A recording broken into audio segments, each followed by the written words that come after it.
같이 고백합니다. 하나님이여 불쌍히 여기소서 나는 죄인입니다. 하나님은 죄인인 우리의 예배를 죄를 사하고 의롭다 여기시며 받으시는 줄로 믿습니다. 한 제자가 스승에게 말했습니다. 스승님, 기도하면서 드디어 욕심을 다 버렸습니다. 그리고 내 자아는 죽었습니다. 그러자 스승이 자네는 죽었는지 몰라도 사탄은 안 죽었네. 그래서 자네를 끝까지 시험할 것이니까 늘 사탄을 조심하거라. 잊은 게 하나 있다. 사마귀를 조심해라. 사마귀가 뭔 줄 아냐? 사탄 할 때 사, 마귀 할 때 마, 귀신 할 때 귀. 사탄, 마귀, 귀신이 사마귀다.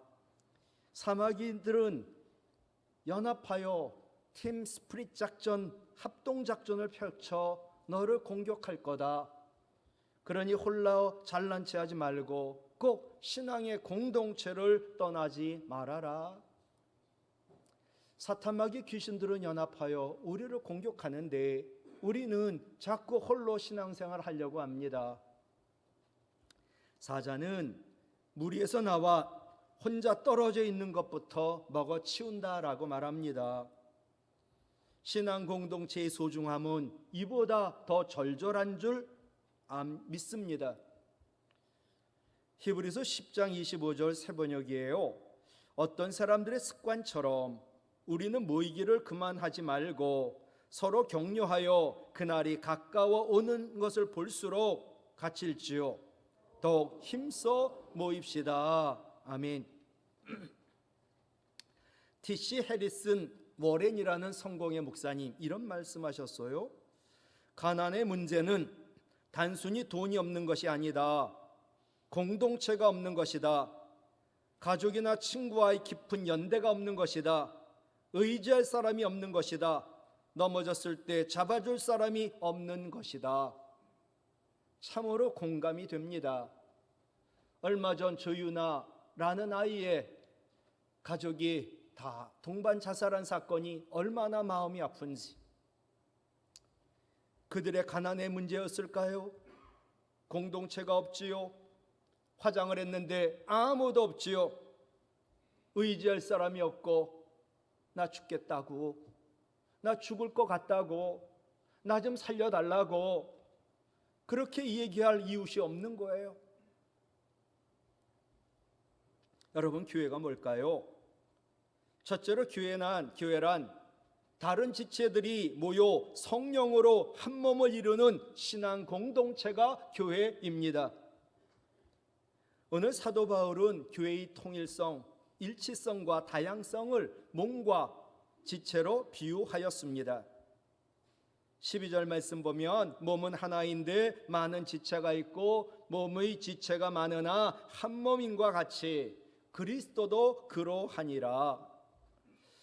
몸은 많은 지체들이 있어 그것이 이루어져 있지만 각 지체는 제멋대로 움직이는 게 아닙니다. 지체는 다 다릅니다. 다양성이 있어요. 그러나 유기적으로 협동하며 그리고 통일성을 가지고 움직이기에 한 몸으로 살아 움직이는 거지요. 근데 12절 마지막을 보니까 그리스도도 그러하니라 라고 말씀하셨습니다. 무슨 뜻일까요?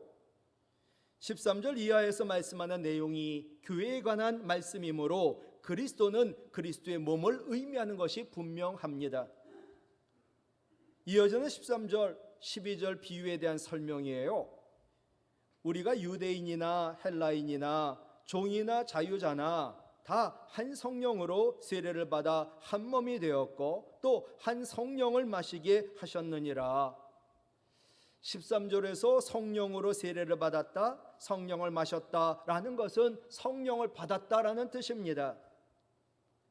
우리가 각각 다른 지체지만 한 몸이 되는 근거는 우리 모두 예수 그리스도를 영접함으로 한 성령을 받았기 때문입니다.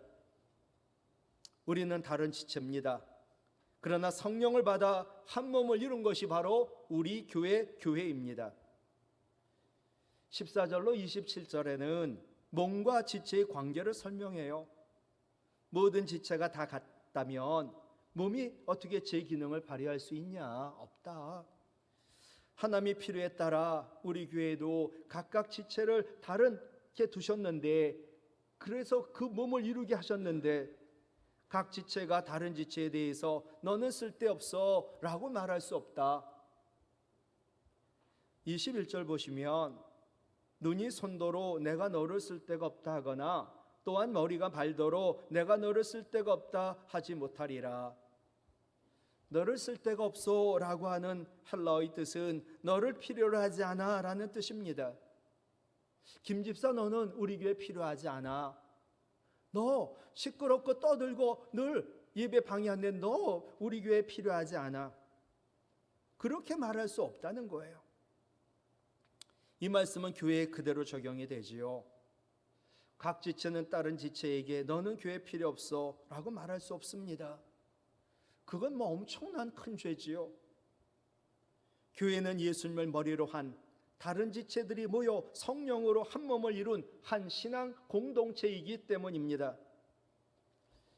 그러나 요새 세상이 변했어요. 개인적 가치관을 우선시하고요, 우리보다 나를 더 선호하고요, 함께함보다도 혼자를 선호하는 것이 이 세상 세태입니다. 근데 교회가 세상을 변화시키는 게 아니라 교회가 세상의 영향을 받아 교회도 홀로 예배드리는 거 좋아합니다. 가정에서 나 혼자 예배드리지 뭐. 개인 시간 많이 갖기를 원한다. 난 요사이 비대면 언제든지 틀면 나오니까 아침부터 바쁜 일 한참 하고 내지는 쉬러 가거나 놀러 간 후에 밤에 돌아와 나는 유튜브로 예배드렸다. 나누고 베푸는 것도 힘들고 귀찮습니다. 주님 아시니 내가 익명으로 혼자 기부하고 선한 일 하면 되지 뭐. 그걸 선호한다는 거예요. 그럼 지금 교회에 가장 필요한 것이 무엇일까요? 신약 성경에서 교회의 모습을 잘 나타내는 말, 가장 많이 쓰인 말, 정확하게 교회를 표현한 단어, 그것은 헬라어 코이노니아입니다. 헬라어 코이노니아는 신교, 교제라는 뜻인데 신약 성경에 사용된 코이노니아의 의미가 굉장히 다양합니다. 이걸 종합적으로 하면 예수님을 그리스도로 고백하는 믿음을 기초로 한 성령 안에서 이루는 공동체적인 삶을 코이노니아라고 말합니다. 공동체적인 삶을 살아야 합니다, 교회는. 근데 그러기 위해서 둘이 필요한데, 하나는 하나됨을 지향하는 삶입니다. 우리는 하나가 되어야지요. 다르지만 또 다른 하나는 삶을 나누는 과정입니다. 하나됨을 지향하는 삶이란 사람들이 서로 다른 성별이나 나이, 직업과 신분, 학력과 빈부, 신앙의 경력 모두 다릅니다. 그리고 이 다름에서 오는 갈등과 마음의 담을 모두 예수 그리스도 안에서 허물고 극복하여 마음과 삶이 하나 되는 것을 목표로 하는 삶을 말합니다. 우리 다 다릅니다. 그러나 그리스도 예수 안에서 그걸 모두 허물고 하나가 되는 것, 삶을 나누는 과정이란 하나 되기 위하여 그리스도 예수 안에서 마음도 나누고 물질도 나누고 생각도 나누고 경험도 나누고 인격도 나누고 아픔도 나누고 삶도 나누는 것을 말합니다. 여러분, 교회사를 보면 교회의 초기 역사 때 우리 신앙의 선배들, 로마의 박해를 피해 그들이 간 곳이 지하 공동묘지 카타콤입니다. 근데 그들은 이곳에서 해도 못 보고 내려가는데 지하 10층까지 내려가는 것 같아요. 여기서 살다가 나는 공황장애 있어 죽겠다라는 느낌이 탁 들더라고요. 근데 이들은 신앙을 지키려고 로마의 박해를 피해가지고 지하 공동묘지에 모였습니다. 그리고 이런 삶을 나누는 삶을, 공동체적인 삶을 살았습니다. 발각이 되어 사자에게 물려 죽임을 당하고 발각이 되어 화형, 불에 타 죽임을 당하면서도 그들은 믿음을 지켰습니다. 그리고 그 당시 세계 최강대국 로마를 이겼습니다. 이유가 뭘까요? 비록 지하 공동묘지였지만 거기에 교회가 있었고 거기에 예배가 있었고 거기에 예배가 삶이 된 공동체적인 삶이 있었기 때문입니다. 이들은 매일같이 예배를 드렸는데 예배 드릴 때마다 늘 성찬을 했습니다. 여러분, 성찬 아시죠? 예수님의 살과 피를 먹고 마시는, 늘 내 안에 생명이신 예수님 계셔. 그들은 날마다 언제 죽을지 몰라도 내 안에 생명이신 예수님의 내재하고 계심을 믿었습니다. 모두 똑같이 예수 그리스도의 피를 먹고 예수 그리스도의 살을 먹었으니까 우리는 한 피바다 한 몸이는 한 가족이요 한 교회다. 그걸 분명히 믿었습니다. 생명의 위협, 죽음의 위기 앞에서 그들은 그토록 성령을 사모했고 성령이 그들에게 임하여 성령으로 말미암아 하나님 사랑이 마음에 부어져서 하나님 사랑이 그들 안에 있었습니다. 거기에서 네 거 내 거, 내 통장, 내 금, 내 집 아무것도 없었습니다. 그게 교회의 모습이었습니다. 그런데 우리 교회는 어떻습니까? 무엇이 문제입니까? 노벨 평화상을 수상한 유대인 작가 엘리 미젤 박사, 현대 사회를 황폐하게 하는 최고의 악이 뭐냐? 그것은 무관심이다라고 말했습니다. 여러분, 사랑의 반대는 미움이 아닙니다. 무관심입니다. 아름다움의 반대도 추함이 아닙니다. 무관심입니다. 삶의 반대도 죽음이 아닙니다. 무관심입니다.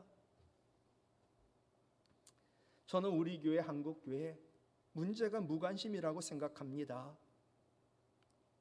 코로나 바이러스로 2년 반 있는 동안 우리 교회의 가족이 안 보여요.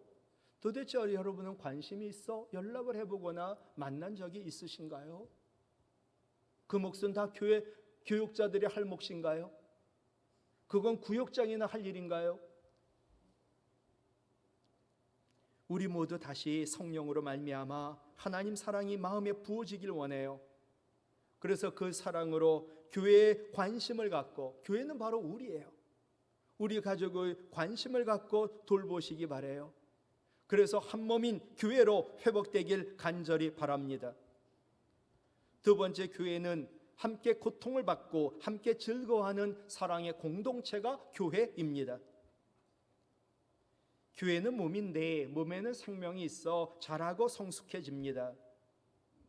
교회의 머리는 예수님이시니까 교회는 예수님으로부터 명령과 지시를 받아야 되고 무엇보다 계속 가장 귀한 생명을 공급받습니다. 생명이 살아있는 지체는 몸에 대하여 늘 반응을 하게 되어 있습니다. 신앙이 뭐냐? 신앙을 반응이라고 정의할 수 있습니다. 레너드 스위트라고 하는 목사님 학자는 우리는 하나님 사랑을 갚을 수 없다. 절대로 못 갚습니다. 우리는 다만 하나님 사랑에 반응할 뿐이다. 저는 예배도 하나님 크신 사랑에 대한 우리의 반응이요, 우리 안에 주님 주신 생명이 있음을 보여주는 믿음의 반응이라 생각합니다. 그리고 신앙은 반응인데 다른 지체에 대해서도 반응을 보입니다. 26절 볼까요?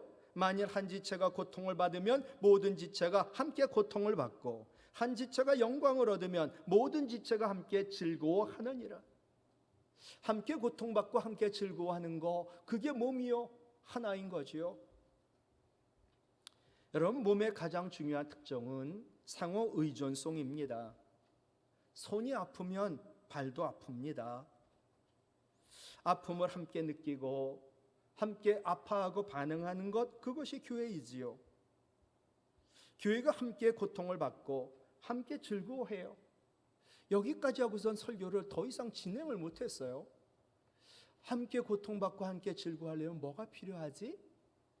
여러분, 고린도전서 12장 바로 뒤가 12장 마지막에 나와요. 은사 가운데 가장 큰 은사는 사랑이라고. 우리가 사랑 없이는 함께 고통받고 함께 즐거워할 수가 없습니다. 하나님의 무조건 사랑으로 구원받은 우리, 사랑해야 되는데 사랑의 구체적인 행위가 뭘까? 여기서 또 막히더라고요. 저는 사랑의 구체적인 삶을 관용이라고 생각하고요, 그래서 사도 바울은 빌립보서 4장 4절에 같이 읽어요. 너희 관용을 모든 사람에게 알게 하라. 주께서 가까우시니라 라고 권면했거든요. 너희 관용을 모든 사람에게 알게 하라. 너희 관용이 누가 준 관용인데요? 우리 주님이 주신 관용인데요. 그 주 예수 그리스도를 알게 하라. 너희가 관용을 베풀므로. 17세기 유명한 신학자 마르코 안토니오 도미니스, 이분이 먼저 선언을 시작했고, 어거스틴, 리처드 백스터, 존 스터트, 유명한 분들이 이걸 만들어낸 격언이 뭐냐 하면, 저 이 말 너무 좋아해요. 같이 읽어요. 본질적인 것에는 일치를, 비본질적인 것에는 자유를, 그러나 본질적이고 비본질적인 모든 것에는 사랑을. 정말 이렇게 성도와 교회가 된다면 얼마나 멋지고 얼마나 하나님 기뻐하시는 살아있는 생명력 있는 교회일까요? 늘 얘기하지만 교회는 납니다. 내가 본질적인 데 있어서는 무조건 나는 하나다.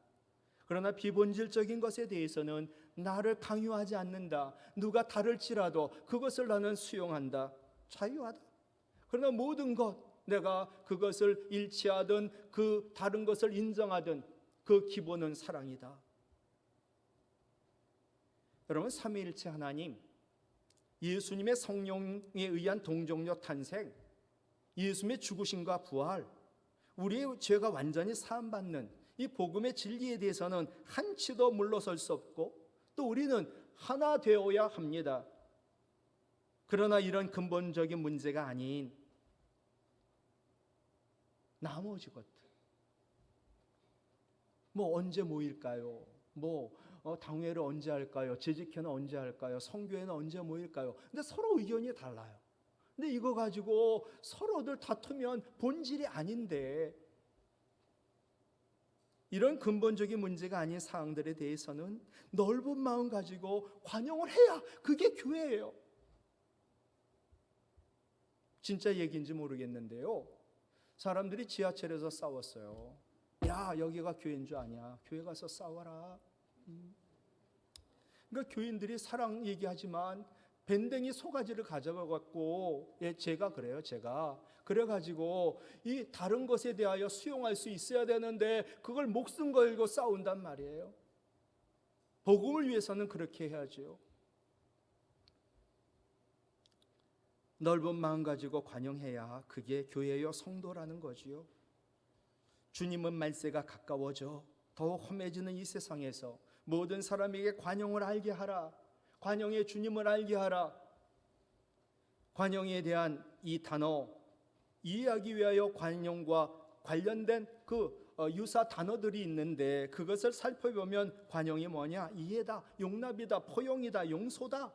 그 가운데 하나가 뭐냐면 속아주는 것이다. 여러분, 속아주는 것이 그게 관용이라는 거예요. 속는 것은 어리석은 거지만 속아주는 것은 지혜로운 거지요. 속는 것은 무능해서 속는 것이지만 속아주는 것은 사랑하기 때문이지요. 그분이 누군가? 우리 하나님이세요. 저는 급할 때 하나님 살려달라고 매달려요. 그랬더니 하나님 역사하셔서 날 살려주시고 일을 해결해 주셨어요. 그리고 저는 또 다시 죄를 지어요. 내가 죄 줄 줄 알면서도, 내가 변할 줄 알면서도 하나님은 속아주신 거지요. 우리 하나님이 내 앞을 몰라서, 내가 변하는 걸 몰라서 무능해서 그런 걸까요? 아니에요. 사랑하기 때문이에요. 속아주시는 하나님의 관용, 이게 하나님 은혜요, 하나님의 사랑이지요. 관용이 사람을 만들고 사람을 살려요. 전에 한번 예든 적이 있었는데, 박찬석 전 경북대 총장, 어려운 촌 산골에서 사는데도 아버지가 가정 형편 어렵고, 또 머리도, 이분이 얘기해, 머리도 안 되는 나를 대구로 유학을 보냈다. 근데 나는 공부가 싫었다. 중학교 1학년 여름방학 때 받은 성적표는 68명 중 68등이었다.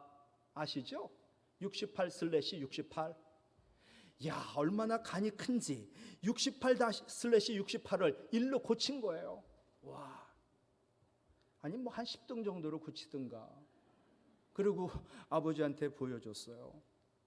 친척들이 유학 간 아이 왔다고 집에 몰려왔답니다. 어떻게 아들 잘했냐. 그랬더니 앞으로 봐야 되지만 이번에는 1등 했는가벼? 왜? 자랑을 했지요. 그때 친지들이 뭐라 그러면 자네 자식 하나는 잘 뒀어. 예. 고생해도 자네는 보람 있지. 1등 했으니까 한 통 내. 그런데 뭐 그 소리 듣는데 얼마나 죄 지은 자가 알잖아요. 도망을 갔죠. 그리고 잠시 후에 돌아왔더니 아버지가 세상에 가난한 집 재산 목록 1호 하나밖에 없는 돼지를 잡은 거예요. 그리고 동네가 다 친지들이니까 그들에게 잔치를 베풀었어요. 기가 막힐 노릇. 죽고 싶었어요. 근데 용기가 없어서 못 죽었답니다. 그런데 이 일로 인하여 이 철없는 아이는 달라졌어요. 그로부터 17년 후 아이는 대학 교수가 되었고, 이제 또 자기 아들이 민우인데, 이 민우가 중학교 입학하던 날 아빠 엄마 이 교수도 가고 자기 아버지 어머니도 갔지요. 그때 일이 생각나가지고 부모님께 33년 전의 일을 사과드리려고, 어머니 저 중학교 1학년 때 1등 한 거는요. 이때 아버지가 옆에서 듣고 있다가 그만해라, 알고 있다, 네 아들놈 듣는다, 아들놈 그거 배우게 하려고 그러냐. 성적표 고친 걸 알고도 돼지를 잡으신 아버지 관용이 나를 사람 만들었다. 사람 만들었다. 놀기 좋아하는 아이가 공부하기 시작했고, 정말 사람 돼서 교수 되고 총장까지 되고. 그래서 우리 주님도 관용을 강조하세요. 디모데전서 3장 3절 시작. 오직 관용하며 다투지 아니하며 돈을 사랑하지 아니하며. 아멘. 관용은요 우리 인생의 가장 아름다운 명품이에요. 사람들은 누구나 아름답게 보이고 싶어서 비싼 명품을 몸에 걸치지요. 그러나 제일 아름다운 명품은 관용인 줄로 믿습니다. 관용을 베푸는 사람, 그 얼굴과 삶 모습이 환하게 빛나니까. 야곱이 형 에서를 속이고 장자 축복을 뺏은 후 가로챈 후 도망갔어요. 20년 살다가 고향으로 돌아오는데 형이 죽일 줄 알았죠. 그런데 형이 달려오더니 입을 맞추고 끼어안고 관용을 베푼 형의 얼굴이 하나님 얼굴 같다고 고백했거든요. 창세기 33장 10절 시작. 내가 형님의 얼굴을 배운 즉 하나님의 얼굴을 본 것 같사오며. 아멘. 여러분, 우리가 관용을 베풀 때 우리의 얼굴이 하나님 얼굴같이 되는 줄로 믿습니다. 아무리 값비싼 명품으로 온몸을 도배했어도 관용할 줄 모르는 사람은 하나님 보시기에 결코 아름답지 않아요. 우리가 교회에서도 그렇잖아요. 관용하지 않는 사람은 그 사람 우리가 보아도 아름답지 않아요. 관용은 두 번째로 강력한 치료제거든요. 바울을 범한 자에게 가장 강력한 치료제가 뭔가? 그것은 관용입니다. 가늠하다 현장에서 끌려온 여인, 사람들이 돌로 쳐 죽일 것을 요구합니다. 그러나 예수님 오히려 불쌍히 여기고 나는 너를 정죄하지 않아. 가서 다시는 죄를 범하지 마. 여러분, 이 여인이 다시 그런 죄를 범했을까요? 안 했을까요? 저는 절대로 그렇게 하지 않았다라고 생각합니다. 천마디 책망보다 한 번의 관용이 훨씬 강력한 치료제가 됩니다. 예수님 모른다고 3번이나 부인했던 수제자 베드로, 그가 통곡하고 회개하고 결국 대사도가 된 것도 주님의 관용 때문이지요. 관용보다 더 좋은 치료제는 이 세상에 없습니다. 관용할 줄 아는 사람은 가장 아름다운 사람이요 강력한 치료를 하는 의사인 줄로 믿습니다. 말씀을 마치려고 하는데요, 교회가 관용을 베풀며 함께 고통을 받고 함께 즐거워해야 되는 이유 하나입니다. 세상이 예수 그리스도를 알게 하기 위해서. 같이 읽을까요? 세상이 예수를 알게 하라. 시작. 세상이 예수를 알게 하라. 예. 우리가 예수님 관용을 베풀어야 관용을 베풀어 우리를 구원하신 예수님을 알릴 거 아니겠어요? 세상이 예수를 알게 하라. 이것이 다른 지체들인 우리가 모여 성령으로 한 몸을 이룬 교회에 주신 사명이요, 우리를 부르신 이유인 줄로 믿습니다. 우리 교회가 다른 지체들이지만 성령으로 한 몸을 이루는 신앙 공동체 되길 원합니다. 성령으로 말미암아 하나님 사랑이 우리 마음에 부어져 늘 관용으로 함께 고통받고 함께 즐거워하는 사랑의 공동체, 사랑의 교회로 회복이 되기를 주님의 이름으로 부탁을 드립니다.